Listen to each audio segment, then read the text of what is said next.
Assalamualaikum warahmatullahi wabarakatuh. Bismillahirrahmanirrahim. Alhamdulillah. Assalatu wassalamu ala Rasulillah wa ala alihi wa sahbihi ajma'in. Rabbi shrah li sadri wa yassir li amri wa hlul 'uqdatan min lisani yafqahu qawli, amma ba'du. Muslimin dan muslimat, hadirin dan hadirat yang dirahmati Allah Subhanahu wa taala sekalian. Alhamdulillah, puji dan syukur bagi Allah Subhanahu wa taala, selawat dan salam atas Nabi kita Muhammad sallallahu alaihi wasallam, juga atas ahli keluarga baginda, para sahabatnya dan para pengikutnya sehinggalah ke hari kiamat. Alhamdulillah. Alhamdulillah, pada pagi ini kita diberi sekali lagi kesempatan oleh Allah Subhanahu wa taala pada hari Jumaat, penghulu sekalian hari, dan disunatkan kita memperbanyakkan selawat ke atas baginda Nabi sallallahu alaihi wasallam. Dan insya-Allah pada pagi ini kita baca sambungan dari surah Al-A'raf, bermula dari ayat yang ke-100. Ceritanya ialah sambungan berkaitan dengan iktibar terhadap kisah-kisah yang telah berlaku kepada kaum yang terdahulu. Semalam kita bicara tentang bagaimana Allah Ta'ala kata kalaulah penduduk negeri itu beriman. Iktibar yang kita sebut semalam, mereka asalnya diberi kesusahan disebabkan kekufuran mereka, supaya mereka ni beringat dan rasa mereka ni sangat berhajat kepada Allah. Nak suruh kita ni rasa kita perlu kepada Allah. Kemudian setelah daripada mereka dalam keadaan tu tetap kufur, Allah ganti kesusahan itu dengan kebaikan, supaya apabila mereka bertambah banyaknya harta dan anak pinak, mereka jadi leka dan lalai, lalu datanglah azab Allah menimpa mereka dalam keadaan mereka tidak sedar. Sebaliknya, sifat orang yang beriman, bila dia ni ditimpa kesusahan, dia akan ingat kepada Allah. Dan bila dia diberikan kesenangan, dia akan syukur kepada Allah. Dalam dua-dua keadaan, dia akan kembali kepada Allah. Cuma tahap kembali itu dengan takwa masing-masing lah. Ada orang kembali kepada Allah, kembali sungguh-sungguh. Ada orang kembali kepada Allah sambil-sambil.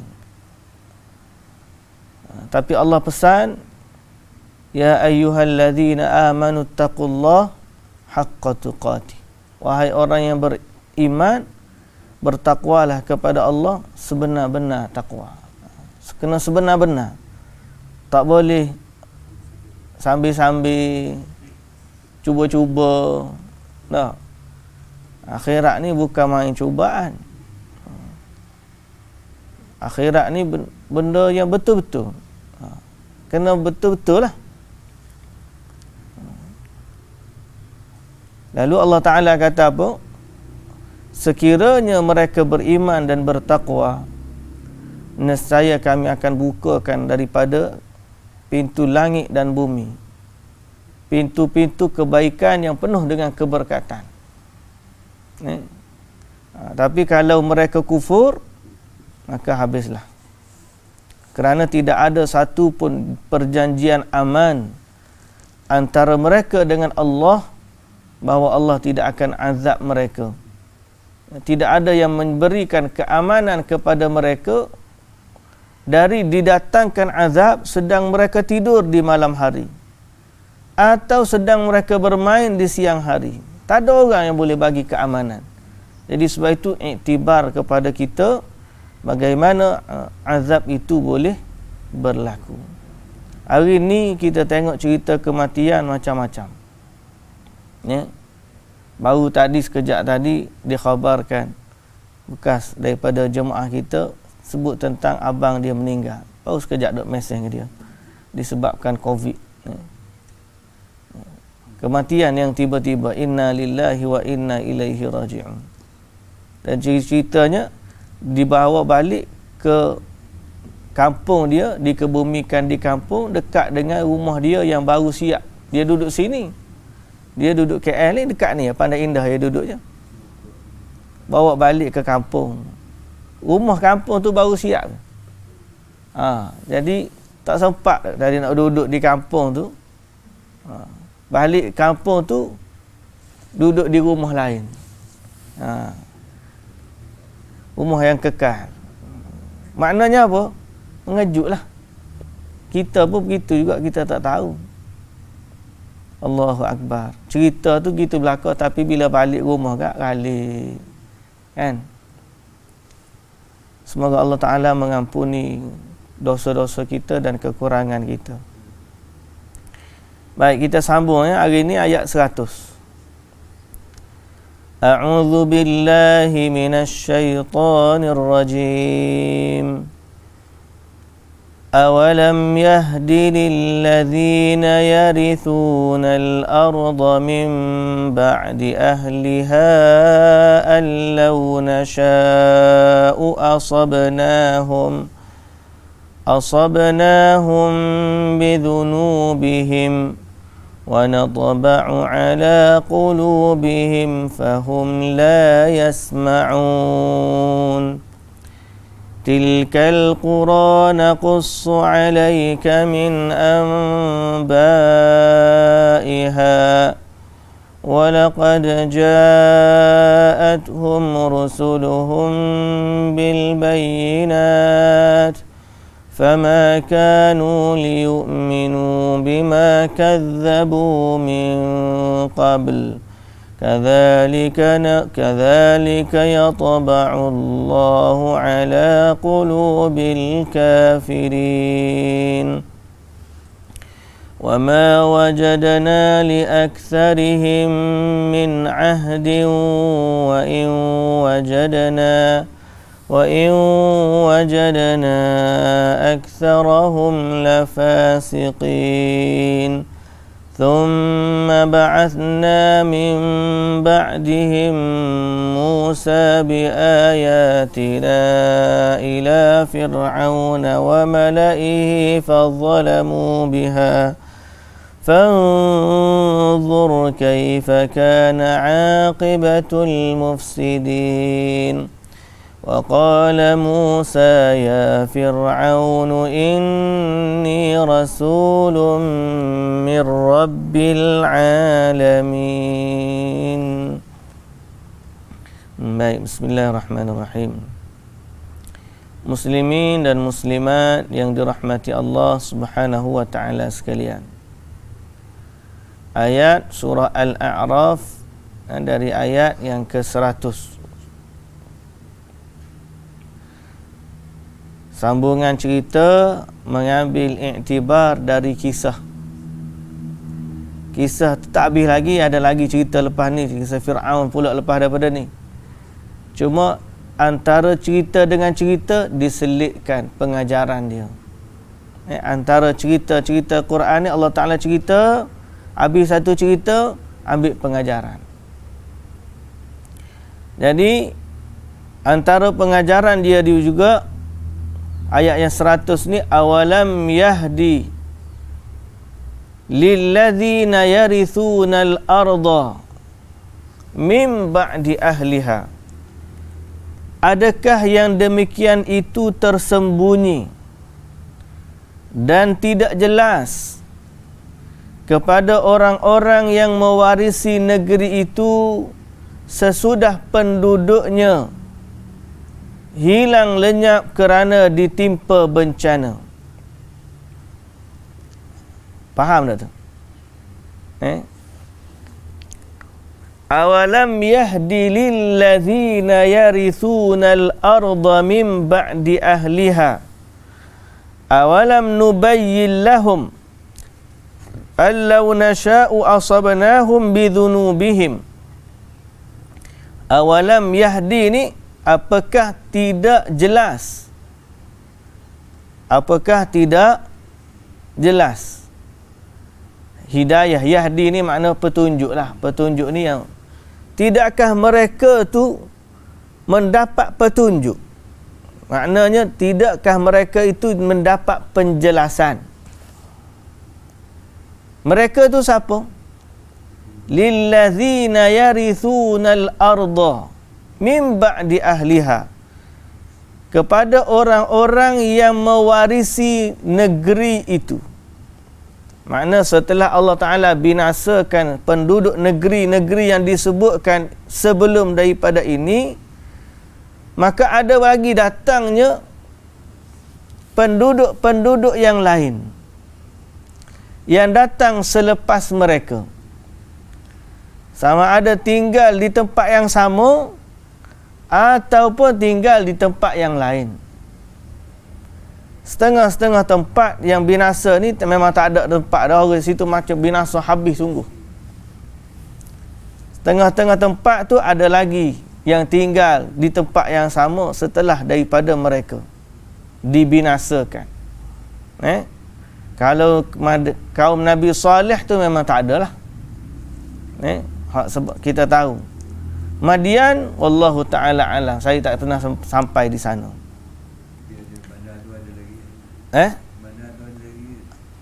Nama tempat ialah sejarah, tempat sejarah ya. Kalau di Madain Saleh tu memang tak ada orang tinggal, tempat kena azab tu, Nabi pun suruh lari nak tinggal macam mana situ. Nah, tapi kalau Mesir ni tempat Firaun, ada je orang tinggal. Jadi tempat pelancongan lah. Tapi nak sebutnya, bila orang yang datang setelah kaum yang diazab ni, sepatutnya mereka ni ambillah iktibar. Allah Ta'ala kata, tidakkah mendapat petunjuk ataupun tidakkah jelas bagi orang yang mewarisi negeri itu sesudah penduduknya dibinasakan. Setelah penduduknya dibinasakan, apa dia iktibar yang patutnya jelas kepada mereka tu? Allau nasha'u asabnahum bidhunubihim, bahawa kalau kami kehendaki, tentulah kami akan menimpakan mereka pula dengan azab disebabkan dosa-dosa mereka. Disebabkan dosa-dosa mereka. Jadi ini iktibar bahawa kalau manusia buat dosa dan andai Allah menghendaki, Allah boleh saja binasakan mereka. Itu satu realiti yang kita mesti fikir dan kita mesti terima, bahawa bila manusia melakukan dosa dan kesalahan, seandainya Allah berkehendak, Allah boleh binasakan mereka. Sebab dah berlaku bukan sekali, bukan dua kali, banyak kali. Sebelum ni, setiap mereka bila melakukan kesalahan, Allah timpakan kepada mereka azab. Jadi kita yang datang kemudian ni tak nak ambil iktibar ke benda tu. Nah, wa natba'u ala qulubihim fahum la yasma'un. Dan kami meteraikan di atas hati mereka sehingga mereka tidak mendapat atau tidak dapat mendengar nasihat-nasihat pengajaran. Sepatutnya ambil iktibar, tapi oleh kerana orang-orang kafir ni sifat mereka ni sombong, sifat mereka ni degil, bila datang peringatan tak nak ambil pengajaran, maka Allah Ta'ala kata kami kunci hati mereka. Fahum la yasma'un, sehingga mereka tidak dapat mendengar peringatan dan pengajaran ini.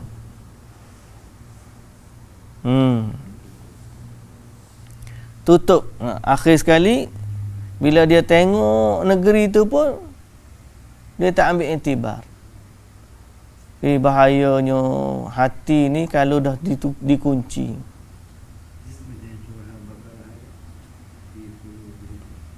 Bukan khatamallahu ala qulubihim.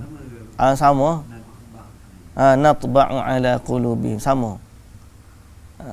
Khatam dengan taba'. Khatam ni Allah seal. Khatam, seal. Natba'u ni kalau kita kata pateri. Kunci rapat tu. Natba'u. Jadi hati ni bahaya sungguh kalau dia dikunci. Sebab tu jangan bermain-main dengan hidayah. Jangan main-main dengan hidayah. Kalau Allah dah bagi hidayah, syukurlah. Jangan menangguhkan taubat. Jangan menangguhkan jawapan kepada hidayah. Kadang-kadang kita dah nampak dah Allah Ta'ala bagi hidayah. Petunjuk tu sampai kat kita. Tapi kita dah kata, tahulah, tak siapa seru lagi. Kan? Perintah tu datang, kita buat tak endah. Dia hati ni, sifat dia tu berbolak-balik. Jadi bila saat dia dapat hidayah, cepat-cepatlah. Sebab kita tak tahu. Andai datang sekali lagi, apakah dia tu hati kita masih sama dengan tu. Kenapa? Kerana ada hati bila mana datang kepadanya hidayah, akan tetapi dia sudah dikunci oleh Allah Azza wa Jalla, maka dia tidak terasa sikit pun akan hidayah tersebut. Seperti kisahnya orang lalu di tempat-tempat yang berlakunya azab, tapi dalam hati mereka tidak ada sedikit pun rasa keinsafan. Tak usah kata lalu tempat azab. Hari ni kita dengar cerita mati ni setiap hari. Tapi kita dengan Allah tetap di takut yang sama. Betul tak? Kalau takut yang sama tu bererti kita ni semayang, ngaji Quran, istighfar, boleh kira. Maknanya berterusan dalam ibadah. Tapi ada orang bila datangnya peringatan macam ni, hak tak semayang, tetap tak semayang. Dia go on, life is go on, dia kata. Gitu je hidup dia. Tengok orang mati pun tak rasa nak taubat. Tengok orang ditimpa musibah, malapetaka, tak rasa nak taubat. Itu kenapa? Kerana hati mereka sudah dikunci. Hati mereka sudah dikunci. Terutamanya orang-orang yang kafir lah. Orang kafir ni, bila dia tengok musibah sebegini berat ni, patutnya, kalau ayat sebelum ni, bila datang musibah macam ni, macam orang putih kata sebelum ni, Itali ke dan sebagainya, dia kata kita dah sampai satu tahap, manusia tidak boleh lagi berusaha, melainkan kita minta bantuan dari langit. Makna minta bantuan Tuhan. Kan? Waktu mereka tak boleh kontrol kematian tu. Mereka sampai satu tahap, kita tak boleh nak buat apa dah. Minta bantuan dengan Allah, minta bantuan dengan Tuhan. Tapi di saat begitu pun, masih lagi tidak beriman kepada Allah. So kita nak kata apa? Hati dia telah terkunci. Hati kau keras gitu. Okay. Nah, Roy ke? Hati kau keras, Roy. Bukan roy aja ni hati, bukan hati kerah sebab apa ni? Tak, ni hati sebab Allah Ta'ala kunci sehingga nampak depan mata sekalipun peringatan Allah, tiba-tiba mereka tidak beriman. Kenapa? Wa natba'u ala qulubihim. Kerana Allah dah kunci hati mereka. Samalah dengan ayat khatamallahu ala qulubihim wa ala sam'ihim wa ala absarihim ghishawah. Allah dah tutup hati mereka, mata mereka, telinga mereka, ada penutup, jadi tak dengar. Bukan tak dengar orang cakap, tak dengar ayat-ayat Allah. Hati tu bukan sakit tak boleh nak apa tak, tapi sakit dianya ialah dia tidak nampak akan hidayah Allah Azza wa Jalla. Tilkal qura, demikianlah negeri-negeri yang kami binasakan itu, naqussu alaika min ambaiha, naqussu kami ceritakan, qisas atau qissah, naqussu ni kami ceritakan, alaika min ambaiha, sebahagian dari khabar beritanya kepada kamu. Jadi Allah Ta'ala kata itulah cerita yang kami ceritakan kepada kamu. Bila Allah cerita, ni level dia lain daripada level cerita kita. Tapi orang kafir, dia kata apa? Betul lah cerita, tapi cerita dongeng macam orang-orang dulu. Dia anggap ni cerita ni seperti cerita dongeng. In hadza illa asatirul awwalin. Orang kafir kata dulu, ni cerita dongeng orang dulu-dulu belaka. Tapi kita sebagai orang beriman dengan Allah dan Rasul, kita kena sebut cerita ni adalah cerita benar. Cerita ni cerita yang bukan sekadar benar, penting, besar, untuk dijadikan panduan dan pedoman. Dan sepatutnya cerita ni diingati, senantiasa diulang-ulang, sebagaimana Allah Ta'ala senantiasa ulang-ulang dia. Ni cerita ni lebih hebat dan lebih penting daripada cerita Alibaba dengan 40 penyamun. Cerita ni lebih penting daripada cerita hang tuah ke, cerita badang ke, cerita apa lagi, sejarah dululah. Sama ada sejarah tamadun dunia Mesopotamia ke, tamadun Cina ke, tamadun India ke, tamadun apa semua, cerita dalam Quran ni lagi penting. Sebab apa? Cerita lain sekadar halwa telinga, tapi cerita Quran ni yang menceritakan kepada kita tu Allah. Ada sebab Allah Ta'ala cerita. Ada sebab Allah Ta'ala cerita.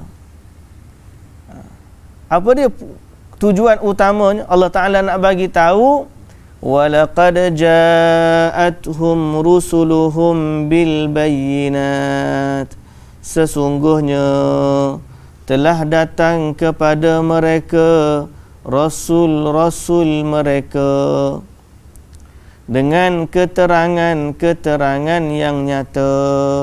Itu kunci dalam semua cerita.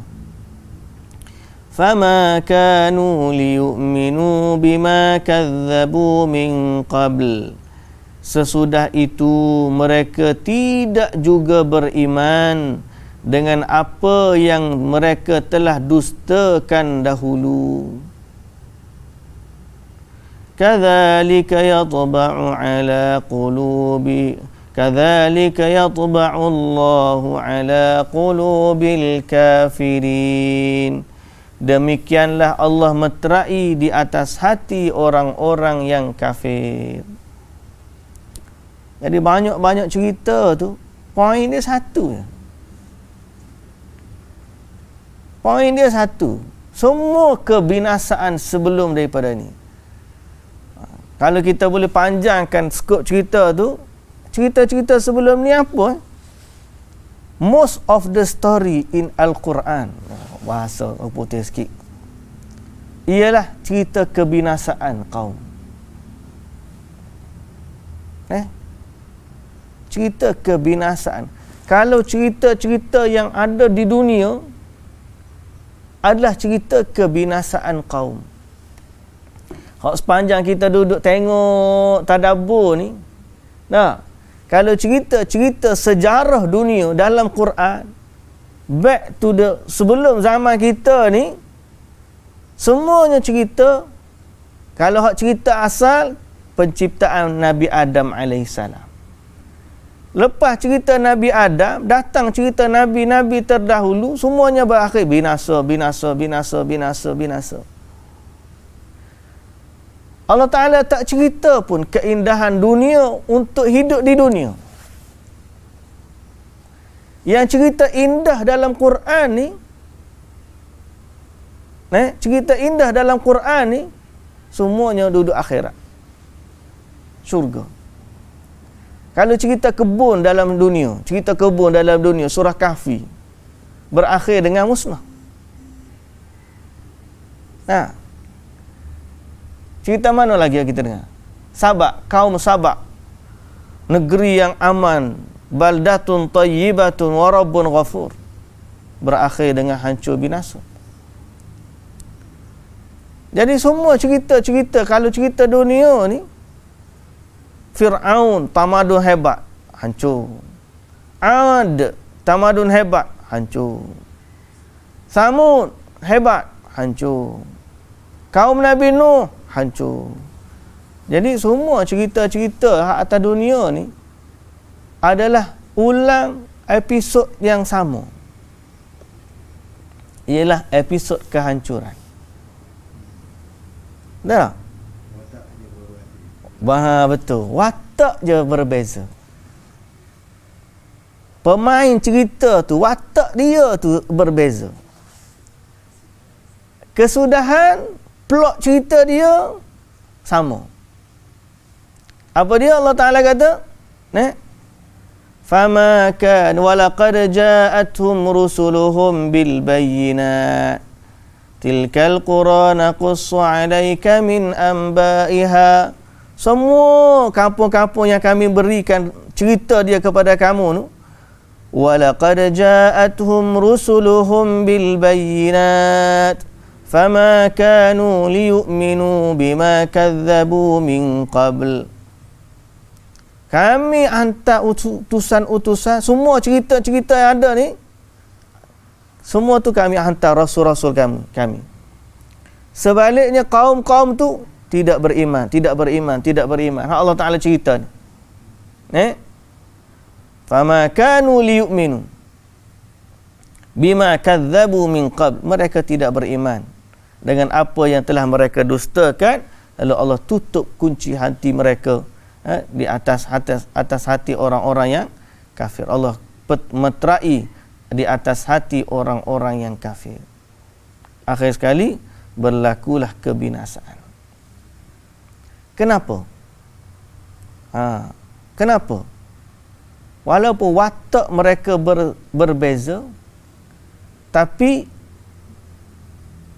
sifat mereka sama. Cerita tu watak berbeza, plot yang sama. Sebab apa? Sebab sifat mereka sama. Allah Ta'ala kata apa? وَمَا وَجَدْنَا لِأَكْثَرِهِمْ مِنْ عَهْدٍ. Dan kami tidak mendapati bagi kebanyakan mereka sebarang janji yang ditepati. Allah Ta'ala flashback balik. Kenapa semua tu berlaku? Kerana semua mereka tu tidak menepati janji. Apa janji dia? Janji kita semua dengan Allah Azza wa Jalla sebelum daripada kita datang ke dunia. Kita kena ingat janji tu. Di alam ruh kita dah janji dengan Allah. bahawa nanti bila sampai ke dunia kita nak beriman kepada Allah. Kita akan sembah Allah. Kita akan taat kepada Allah. Itu janji kita. Kita tidak akan mensyirikkan Allah dengan sesuatu pun. Itu janji kita dengan Allah Azza wa Jalla. Ingat, pada ingatan akal memang tak ada. Mana kalau kita pejam mata, kita mimpi, kita tengok tu kita dengan Allah ni berjanji, tak. Ingatan tu tak ada. Ingatan tu Allah Ta'ala buang daripada kita sekarang ni. Allah hijabkan. Ingatan yang tu tak ada. Tapi dalam fitrah tu ada. Fitrah manusia, perasaan bahawa kita perlu kepada Tuhan. Perasaan bahawa langit bumi ni ada pencipta. Perasaan, fitrah, kesedaran, semua yang berlaku dalam hidup kita ni bukan kita yang kontrol. Ini semua indikator-indikator yang mengingatkan kita kepada janji tersebut. Kalau kita nak pejam mata, nak ingat, bila masa aku ada janji dengan Allah masa tu? Yang tu tak ada. Dalam hati kita, dalam kepala kita, benda tu memang tak ada lah ni. Bukan tak ada tu sebab kita lupa, tapi kita dilupakan, dihijab oleh Allah Azza wa Jalla. Allah Ta'ala kata dalam Quran, cerita apabila manusia ni buat ikat janji dengan dia, wa idh akhadha rabbuka min bani adama min zuhurihim dhurriyyatahum wa ashhadahum ala anfusihim alastu bi rabbikum qalu bala shahidna an taqulu yawmal qiyamati inna kunna an hadza ghafilin. Allah Ta'ala kata apa? Waktu dia ikat perjanjian dengan anak cucu Nabi Adam, alastu bi rabbikum, bukankah aku ni Tuhan kamu? Qalu bala syahidna. Mereka kata bahkan kami bersaksi, engkaulah Tuhan kami. Antaqulu yaumal qiyamah. Allah Ta'ala kata nanti akhirat nanti, hari kiamat nanti, kamu akan kata inna kunna an hadza ghafilin. Kami lupa tentang perjanjian ini. Jadi janji inilah yang Allah Ta'ala nak suruh kita tepati. Lelani ni, kita hidup atas dunia ni untuk menepati janji dengan Allah. Menunaikan janji. Dah manusia mu kata kamu boleh beriman kepada Allah. Kamu boleh taat kepada Allah walaupun kamu boleh buat maksiat. Itu janji kita lah, lebih kurang lah. Maknanya Allah Ta'ala kata wahadainahun najdain. Kami tunjuk kepada mereka dua-dua jalan. Ni jalan baik, ni jalan buruk. Kamu manusia, kamu janji dengan Allah, kamu nak pilih jalan baik walaupun kamu diberi ujian. Kamu diberi pilihan, bahasa kita. Kamu diberi pilihan. Manusia ni, dia dah janji dengan Allah bahawa andai dia diberi pilihan, dia akan pilih jalan kebaikan. Allah Ta'ala kata tak apalah. Bahasa kita lah tu. Sorry lah kalau kita kata nak suruh faham. Jadi tak apa kalau manusia ni nak pilihan, maka Allah Ta'ala uji mereka di dunia. Ya Allah Ta'ala uji mereka di dunia. Jadi kehidupan mereka di dunia ni berlega di atas janji mereka dengan Allah. Selama Allah Ta'ala bagi masa tu banyak mana, wallahu ta'ala alam. Tapi selama itulah kamu kena beriman kepada Allah dan mentaati perintah Allah. Tapi kebanyakan manusia tidak menepati janji. Kebanyakan manusia tidak menepati janji. Cerita tak menepati janji ni, kejanjilah. Semalam wife saya cerita. Dia cerita ada orang Jepun duduk di Malaysia. Suami isteri. Lepas tu dia kata dia tak nak dah balik Jepun. Pasal dia dah selesa tinggal di Malaysia. Orang Jepun tak nak balik Jepun, selesa tinggal di Malaysia. Sebab apa yang dia tak ada, dia kata dia dah biasa dengan budaya Malaysia. Dulu mula-mula datang tak boleh makan makanan Malaysia, pedas. Sekarang ni dia kata saya tak boleh makan kalau tak pedas. Jadi kalau saya balik Jepun, saya kena bawa balik sambar-sambar kat Jepun. Satu. Tu yang kedua, dulu masa mula-mula datang di Malaysia ni, saya rasa heran. Orang Malaysia ni nak pergi depan tu pun start kereta, dekat pun start kereta, pergi dengan kereta. Kita dulu, dia di Jepun dulu jalan kaki. Orang Jepun kan banyak jalan kaki. Dia mana ada macam kita ni. Tak. Walaupun dia teknologi macam-macam, boleh buat kereta, boleh buat motor, semua kereta motor kita mari daripada dia, tapi tempat dia sendiri, orang dia banyak jalan kaki. Pengangkutan awam dia efisien. Dia pergi mana-mana kan. Kita beli kereta Jepun juga kat kita. Orang dia tak beli kereta. Bukan tak beli kereta, tapi maknanya orang dia tak guna banyak. Dia nak pergi jauh baru naik kereta. Kalau dekat-dekat ni pergi kedai, anak-anak dia pun dia ajar untuk jalan kaki. Tapi orang Jepun yang ada di Malaysia, dia kata saya dah biasa dah naik kereta. 5 tahun duduk Jepun, boleh cakap Melayu dah pun. Jadi kalau saya balik di Jepun, saya rasa penat nak jalan kaki, kata. Lepas tu apa lagi? Yang ketiga, dia kata orang Jepun ni stres hidup, dia kata. Saya duduk Malaysia tak stres. Pasal apa? Sebab orang di Malaysia ni kalau janji pukul 10, kita telefon pukul 10, dia jawab on the way. Jadi dia kata saya pun sekarang dah pandai dah cakap on the way. Tak stres. Kalau saya balik ke Jepun, takut stres pula, dia kata. Banyak bunuh diri tertinggi lah. Tapi mana? Kita nak katanya kebanyakan manusia tadi tak tepat janji. Orang Jepun dalam bab ni tak boleh.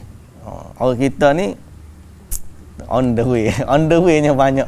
Padahal on the way tu duduk rumah lagi. Saya ke mana tu? On the way tu duduk rumah lagi. Budaya tu tak bagus sebenarnya, tapi nak sebut, nak cerita. Kebanyakan manusia, kalau dengan manusia dia jaga janji dia. Kebanyakan. Kalau pak kita bila sebut janji kena tunailah tak. Tapi Allah Taala kata wa ma wajadna li aktsarihim min ahd. Dan kami tidak mendapati bagi kebanyakan mereka sebarang janji yang ditepati. Maknanya kebanyakan manusia tidak tepat janji dengan Allah. Di alam roh semua janji berlaku. Allah Ta'ala tanya langit, bumi, semua tak nak. Kita sampai bab manusia, okey, sanggup. Kita beres. Boleh. Kalau Allah Ta'ala bagi kat kita ujian, pilih mana kebaikan, mana keburukan, boleh. Kita akan pilih kebaikan. Kalau Allah Ta'ala suruh kami sembah Allah dalam keadaan kami tak nampak Allah, boleh. Kami akan sembah Allah Azza wa Jalla dalam keadaan kami tak nampak Allah Azza wa Jalla. Dalam keadaan Allah bagi akal, mata, penglihatan, dalam masa yang sama ada nafsu, boleh. Kami akan guna akal kami, penglihatan kami, pendengaran kami untuk sembah Allah Azza wa Jalla. Janji jangan kira. Qalu bala syahidna. Allah Ta'ala kata apa? Bahkan mereka kata, kami bersaksi ya Allah. Tapi bila lahir ke dunia, lahir ke dunia, lain pula cerita dia. Lain cerita dia. Sehingga Allah Ta'ala kata, wa ma wajadna li aktsarihim min ahd. Kebanyakan manusia kami tidak dapati mereka menepati janji. Janji dengan siapa? Janji dengan Allah.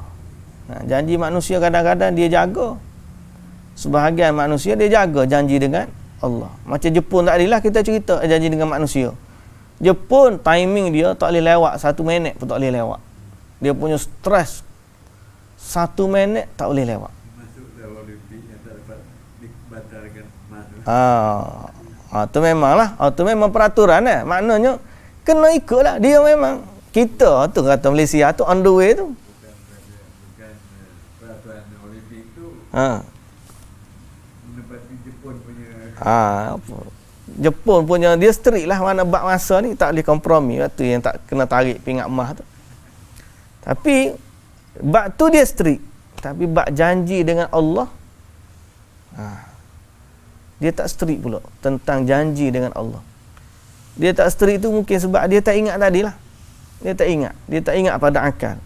Cuma fitrah sebenarnya Allah Ta'ala dah masukkan dalam diri manusia ni. Setiap manusia ada fitrah yang mengingatkan kepada janji mereka di pencipta. Okey.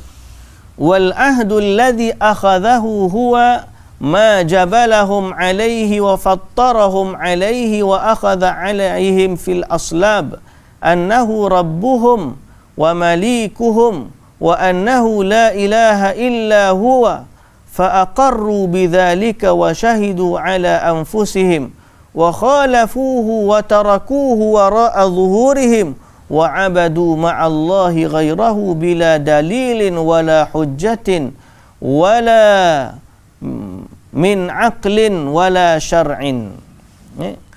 Janji yang dimaksudkan ialah fitrah yang Allah Ta'ala tetapkan. Dan Allah Ta'ala dah dah meterikan antara mereka dengan Allah waktu mereka dalam sulbi lagi. Makna sulbi Nabi Adam dan alam ruh. Bahawa dialah Allah Tuhan mereka. Dialah Allah Raja mereka. Dan dialah yang berhak disembah satu-satunya. Fa'aqarru, mereka pun mengaku. Wasyahidu, mereka bersaksi atas diri mereka. Tiba-tiba sampai di dunia, khalafuhu, mereka memungkiri janji. Wa tarakuhu wara'a zuhurim, dan mereka membelakanginya. Wa abadu ma'allah, mereka sembah bersama dengan Allah Tuhan selainnya. Bila dalilin, tanpa dalil, wala hujjah, tanpa hujjah, tanpa wala min aqlin, tanpa akal, maknanya tak logik langsung, wala syar'in, dan tidak ada syariat pun. Mereka yang buat syariat untuk Tuhan tu. Bukan Tuhan tu yang turunkan syariat untuk dia. Tak, dia yang buat syariat untuk Tuhan tu. Dia buat Tuhan, dia rekod syariat untuk Tuhan tu. Oh, ajaib sungguh manusia ni.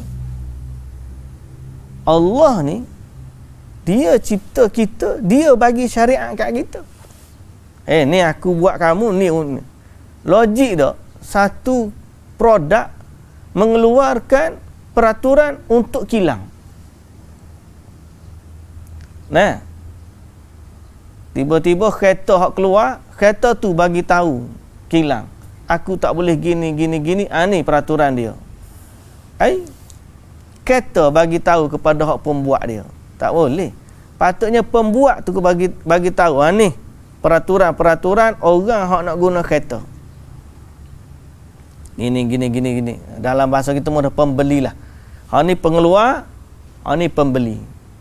Pengeluar pun keluarkan produk, pembeli beli. Lepas tu dia pula keluar peraturan kepada pengeluar kereta. Kereta ni tak boleh begini. Kata, aku hak buat kereta, mu pula ajar aku. Tak rasa kita pun kita rasa tak logik dah lagu tu.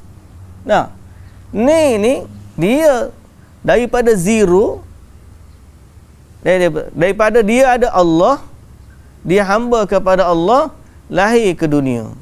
Sampai di dunia, dia lupa kepada Allah, dia lupa kepada syariat Allah, dia pergi cari Tuhan baru, dia buat syariat pula untuk Tuhan tu. Sebab Tuhan yang dia sembah tu memang tak layak nak buat syariat, tak boleh nak buat macam mana, dia tak boleh mendengar, tak boleh lihat, tak gapo. Nah, wa ma wajadna li aktsarihim min ahdin wa in wajadna aktsarahum lafasiqin. dan kami tidak mendapati kebanyakan mereka melainkan orang-orang yang fasik. Orang-orang yang fasik. Jadi inilah inti kepada semua cerita tu, daripada dulu sampai sekarang. Cerita yang paling utama, the main story, headline dia. Kalau surat khabar, inilah headline dia. Kebanyakan manusia tidak menepati janji dengan Allah. Rasul dihantar, mereka enggan mengikutinya. Berakhir cerita mereka dengan kebinasaan. Ni orang panggil cerita utama. Tak akan lari daripada cerita ni. Walaupun watak dia dan sifat azab itu berbeza. Ada yang diazab dengan ditenggelamkan bumi, ada yang diazab dengan berlakunya banjir, ada yang diazab. Itu semua berbeza sifat azab. Wataknya berbeza. Tapi storyline dia sama. Storyline dia sama. Allah hantar Rasul, mereka tak beriman kepada Rasul, kemudian mereka cabar pula tu, akhir sekali Allah timpakan kepada mereka azab. Storyline sama. Jadi kita ambil storyline ni, letak pada kita. Kita dengan Rasul ni macam mana? Tak usah kata hak pertama orang kafir dengan orang Islam. Orang kafir tak ikut Rasul, orang Islam ikut Rasul. Pas kita dengan Rasul tu pula macam mana? Sejauh mana kita mentaati perintah dia? Pada dia suruh kita bangun pukul berapa subuh, semayang subuh lah, jaga solat 5 waktu, pada solat sifat puasa Ramadan, pada sifat zakat bila cukup haul dan nisab, pada sifat bagi haji, pada sifat-sifat ibadat yang lain. Bukan sekadar kita kata, oh ya, saya tepat janji dah, la ilaha illallah Muhammadur Rasulullah. Tapi ajaran-ajaran dia, sejauh mana kita dengan Rasul? Sebab tu Nabi SAW sebut dalam hadis, apa tu, fa innama Allahu Akbar, lupa matan dia. Sesungguhnya binasanya kaum-kaum terdahulu kerana menyelisihi rasul-rasul mereka. Mereka semua tu binasa sebab menyelisihi rasul. Itu storyline dia. Jadi kita hari ni jangan menyelisihi rasul. Kalau kita malas sekalipun, istighfar pada Allah pada kemalasan kita. Jangan sampai kita menyelisih Rasul. Maknanya kita buat hak dia ajar, kita pergi buat lain daripada dia. Yang tu kita tak nak. Jangan sekali-kali menyelisihi. Hak dia ajar, hak itulah kita ambil. Ni kita, dia ajar hak lain, kita pergi buat hak lain. Lepas pada tu kita angkat pula dia ni sampai ke tahap jadi setanding dengan Allah. Itu berat. Lepas tu kita pergi pula atas nama agama, kita pergi cari orang-orang soleh dalam Islam. Dia fitnah ni dia tak cari orang-orang pendeta Kristian. Hak tuai Kristian lah hak cari. Tapi ada juga orang Islam pun duk pergi hari Valentine, dia pun sambut juga Valentine. Padahal Valentine tu hari peringatan padri Kristian, lambang cinta sebenar. Dia pun sambut. Tu hari pemujaan padri. Orang Islam dia pun carilah mana tok wali. Dijadikan wali-wali ni sebagai tempat berdoa, tempat mohon hajat dan sebagainya. Asasnya menyelisih Rasul. Nabi tak pernah ajar macam tu. So kita ni stick to the line. Stick to the Quran dan Sunnah. Makna tu ajaran kita. Kalau kita menyelisihi, so kita akan duduk di storyline yang sama dengan orang-orang terdahulu. Watak tu boleh berubah. Tapi kalau kita menyelisih Rasul, itulah kisah-kisah orang terdahulu. Semoga Allah Azza wa Jalla menyelamatkan kita. Ya Allahumma salli ala Muhammad wa ala ali Muhammad. Allahumma salli ala Muhammad wa ala ali Muhammad. Allahumma salli ala Muhammad wa ala ali Muhammad. Semoga Allah Azza wa Jalla menjadikan kita pengikut Nabi Muhammad sallallahu alaihi wasallam yang mengikutinya dalam semua petunjuk, dari ibadat, dalam akidah, dalam melakukan sesuatu, dalam meninggalkan sesuatu, dalam perbuatan, dalam kata-kata. Dan paling utama sekali kita nak ikut Nabi sallallahu alaihi wasallam untuk masuk syurga. Ni mudah-mudahan. Jadi berpeganglah di atas sunnah Nabi dan gigitlah dia dengan gigi geraham. Mudah-mudahan Allah memberkati kita semua. Wallahu taala alam. Subhanakallahumma wa bihamdika asyhadu an la ilaha illa anta astaghfiruka wa atubu ilaik. Kita tak habis lagi ni pasal cerita ayat ke-103 ni, mula cerita Fir'aun pula. Jadi kita sambung nanti sekaligus pada minggu hadapan. Wallahu ta'ala alam. Assalamualaikum warahmatullahi wabarakatuh.